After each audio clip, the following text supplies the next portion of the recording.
All right, so our last project of the quarter. You're going to be moving on to another art class. You're going to go on to filmmaking, so we just have a few classes left. So we're going to make ceramic whistles. I have two here to show you.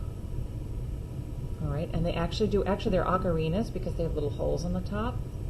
So you can actually play a little song.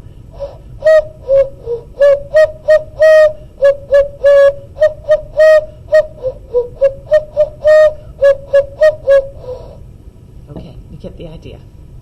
So we're all going to start with the same basic formula, which is, here's my swan, and the sound holes are on top. But they all have the same basic structure, which is what we're going to start out making first. And that is, if you take away the neck of this swan and ignore these wings, you'll see that this is a little dome with a little piece of clay sticking off. I like to call it an igloo. It looks like an igloo to me. A dome structure that's hollow with a little tube off the end. This is where you blow the air into the whistle, and then underneath you'll notice that there's a sound, what I call the sound hole, and that's right here. And they have to be across from each other in order for the air to pass across and make the whistling sound. So we're all going to begin by making an igloo, and I'm going to teach that right now. And then we're going to add different things onto it to make it into a particular animal. We're going to do anamorphic whistles, animal whistles. All right. We're going to start with a piece of clay. We're going to make pinch pots, which you've already made earlier, but today we're going to use a different technique to make the pinch pots. I'm going to start with a piece of clay. Actually, I think this is a bit too much.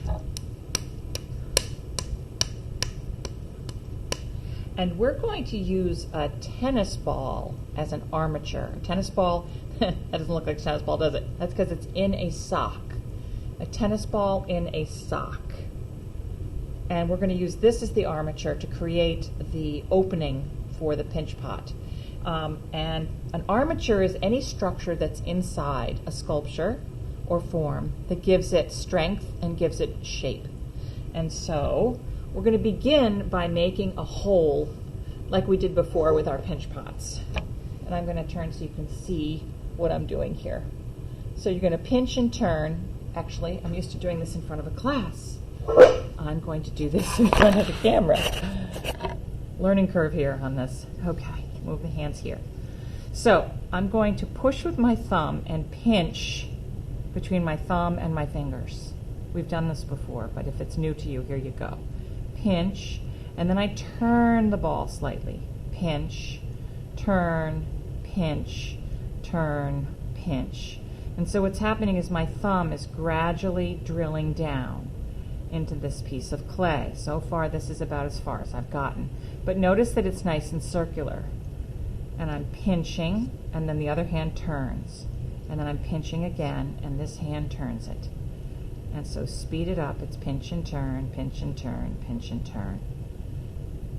Speeding it up. So you can see what's happening. I'm getting an opening. Got a little crack there. I'm going to pull that together. Pinch and turn. Now, I don't want to go all the way through. So I'm going to stop with it's about a half an inch of clay, maybe a little less of clay down in here between my thumb and my finger. It's about like that. You don't want to go all the way through. We also don't want it to be like really thick. So it needs to be like this. Okay. So the idea is that we're going to put a tennis ball in here, but it doesn't fit yet. So now I'm going to pinch with an eye toward making the walls a little thinner. They're kind of thick. So I'm going to pinch with the idea of opening up the hole and making the walls of the pot a little thinner, just a little thinner. So now that hole is opening up, right? So I'm kind of pulling open. I'm exaggerating here with my hand. I'm pulling open. There's a crack. Let's push that together. If you get a lot of cracks, you can take a tiny drop of water. You don't need much. One drop does the whole rim. And moisten it and work those cracks back together so the clay is supple. All right, let's see if the tennis ball will fit now. It does. It fits inside. So I'm going to push it in, and then I want to wrap this clay around the tennis ball. And the best way to do that is to actually put the clay into the palms of your hands and put your fingers over the tennis ball. Sometimes students think they should be squeezing it over with their fingers, but you end up putting big dents. So it's better to use your hand as a natural circular mold. See, it's a cup, and put it around, and then squeeze. You're kind of pinching still. I'm pinching between here and here. And that's slowly drawing the clay around the tennis ball. I'm going to pat it a little because I have a couple cracks, just to keep that surface nice. Round I go, round I go. Okay, that seems pretty good. I've covered a lot of the tennis ball. This is why we need the sock, because we need to be able to pull the tennis ball out, right? I'm looking at it and it still seems a little thick. I'm going to squeeze it around a tiny bit more using the palm of my hand. The fingers are pressing against the tennis ball. And as a result, I have this nice smooth surface. All the pressure with the fingers is happening on the tennis ball. All right, I think I'm good to go. Now I want to pull this out, but I want to get a kind of a straight edge. If you'll notice, this edge is like all wobbly. It's high and low in different places. So I'm going to set the tennis ball down, and I'm going to take a knife or a needle tool. Here's a knife. All right, it's called a fettling knife. And I'm going to, I've piled up the sock on top so it's out of my way. And I'm going to go in, but I'm going to go down just a little bit. If you picture this ball, right? This ball goes from here to here. I'm going to cut it so that I'm in the middle of the ball, not the middle of the pot. The pot's shorter. I don't want the middle of the pot, then I don't have much of a pinch pot at all. I'm envisioning this end of the ball and this end of the ball, and I'm going to cut right in the middle. And I'm going to use my knife. And I'm going to turn and turn and try to stay level. Don't go this way or this way. Try to stay straight, and round you go. All right, and then you can just cut that ring and remove that piece of clay, and then you can remove the tennis ball. And now I have a perfect little dome with even walls all the way around from top to bottom. There it is. So as you can see, we've got the beginning of the igloo. I've got the beginning of the igloo. So now I need to make sure that I have a bottom on it. And to do that, I'm going to have a slab of clay waiting for all of you. I'm going to roll one big slab. This one is kind of small for the demonstration, but I'll have a much bigger slab. And you're going to come over when you're ready. You're going to come over to the slab and you're going to put your dome, your pot, which when you turn it this way becomes a dome, onto the slab, and we're going to cut around it a little wide and send you off with your slab and your dome, and you're going to go back to your own spot and cut it out. Notice I did this from this edge so that another member of the class can also get some. If you put this in the middle, then you don't use the slab efficiently. So we want to use the slab. We're going to work our way across the slab, using it as efficiently as possible. So you've gone back to your spot, and you've got your little slab that's a little too big, of course, but it's enough for your dome. And you're going to trace around very lightly. You can do this with a needle tool or with the point of a pencil. You're going to trace around. All right. I'm going to set this aside, and then I'm going to follow that line and cut. Now you may ask yourself, well, why don't you just put it down and cut? Because you can gouge into your beautiful little pot without meaning to. So I'm just going to cut, and I'm going to turn the piece of clay rather than make my hand do crazy things.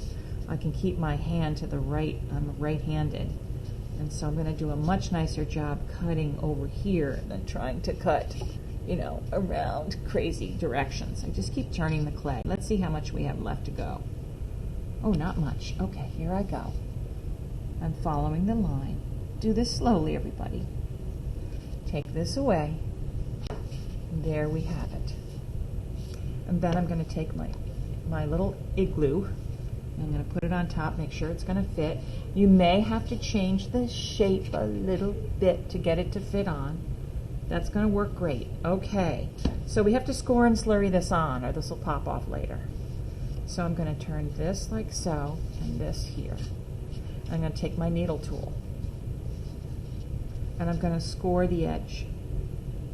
I like to make little X's. And you have to chew in, you have to go like a quarter of the way or a third of the way into the slab. I sometimes see students drawing these delicate little scratch marks that are really, really small and not very deep. No, no, no. We need to go into that slab. We need to really chew it up so that it's rough and it's ready to connect with the other piece. Okay, that's done. I'm going to pick this up. I'm going to do the same thing. I'm going to go across one way and then the other so that I end up with a very rough edge. If the two edges are rough and you add some slurry, which is like a liquid clay, they bond together beautifully. It becomes a very strong seam, and your pieces don't fall apart. Your whistles won't fall apart. So here I have my slurry. It's pretty wet. That's good. I need it quite watery. And I'm going to make that sticky, right? Make that sticky. Here I go. And I'm going to make this sticky.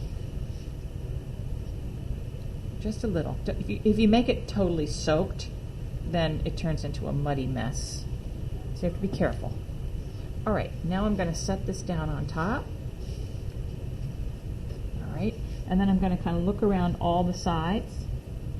So that needs to puff out a little bit more. I'm going to peel it open. I'm going to pull that.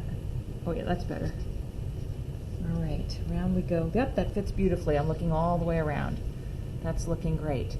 And now you can give it a little tap. And I like to wipe away the slurry. You can do that with your hands. You can do that with a sponge. Clean away the slurry.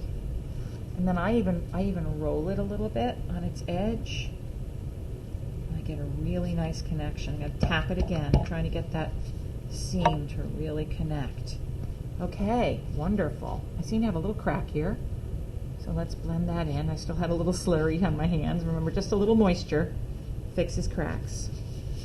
Okay, the last thing we need for our igloo, before we can turn these into unique little whistles, is the igloo door.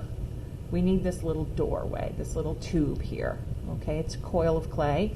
Notice that on my little bowl, I have that same coil. If you turn the bowl over, it's exactly the same as the swan. Exactly the same. A little dome with a little door.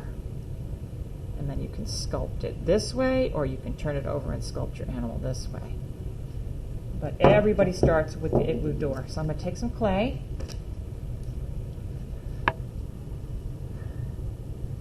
You need, the size of, what is this, a walnut, maybe a little more. I'm going to add a little moisture to my hands because I see some cracks on this clay already. I already see cracks. So I moistened my hand a tiny bit. And you're going to roll a log. I'm actually going to roll it on the table too. I'll probably have to trim it. It's getting very long. That's too long. But this is the thickness I want. That's about how thick I want it. I don't want it skinny, and I don't want it really, really thick. This is about right. Okay, I'm showing this to you compared to my finger. Okay, it's thicker than my finger for sure. It's like twice the thickness of my finger. Sort of like a thumb. Okay, now I'm going to make sure it's nice and pretty, and then I'm going to trim it because it's too long. I'm going to trim it very gently and slowly. There we go. And then I'm going to put it on there. That looks pretty good. It's still a little long, so I think I'll trim this end too. Now if you just squish into it, it makes it a little oval, right? Makes it a little oval. So you have to reestablish the fact that it's round. Good. Sometimes I tap, roll, tap, roll. Okay, it's ready to go. I'm going to stick it on here. I want it to be flush with the table. It needs to be flush with the bottom here. You want it right there. If you have it up here and you leave this thing here, it will never whistle. Okay, so the little sound hole has to line up, and the sound hole is going to go right there. So while it's on the table, this assures that you get it right. Score. There we go. And we're going to score here. Sorry, let me bring my hands into the camera.